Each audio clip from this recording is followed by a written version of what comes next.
எந்த வேலையுமே பார்க்க முடியாது. ஒரு வேலையும் பார்க்க முடியாது. பிறகு எப்ப பார்த்தாலும் ஒரே இருட்டா இருந்தா அதுல என்ன செய்ய முடியும்? இருட்டுக்குள்ள ஒரே ஒரு வேலை மாத்திரம் பார்க்கலாம். விடிஞ்சாத்தானே இந்த வேலைக்கு காட்டாம காட்டு கஞ்சி வேலைக்கு போகலாம், வரலாம், வீட்டுக்கு வரலாம். ஆமா, ஒரே இருட்டா இருந்தா எங்க போக முடியும்? ஒரே இருட்டுல ஒரு வேலை மாத்திரம் பார்க்கலாம். இருட்டுக்குள்ள என்ன வேலை பார்க்கலாம்? அப்படி நல்லா உறங்கலாம். நல்லா உறங்கலாமா?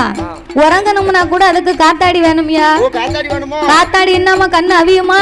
காத்தாடி இல்லாம தூக்கமே வராது. பிறகு ஆமா. அப்போ இந்த உலகமே இருட்டா இருந்தா நம்ம வீட்டுல தாய்மார்களுக்கு கொஞ்ச நேரம் கரண்ட் இல்லாமலே நம்மளால இருக்க முடியாது.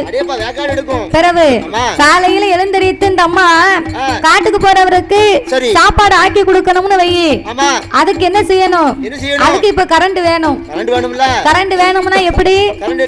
அப்ப பூரா சாப்பாடு சாப்பிட்டாங்க, அம்மி இருந்துச்சு. ஆனா இப்ப அப்படி இல்ல. ஆமா, விடிய காலை இந்த பிள்ளைகளுக்கு தோசை இட்லியை செஞ்சு கொடுக்கணும்னா நைட்டே ஃப்ரிட்ஜ்ல தோசை மாவு வாங்கி போட்டுக்கிடுவா.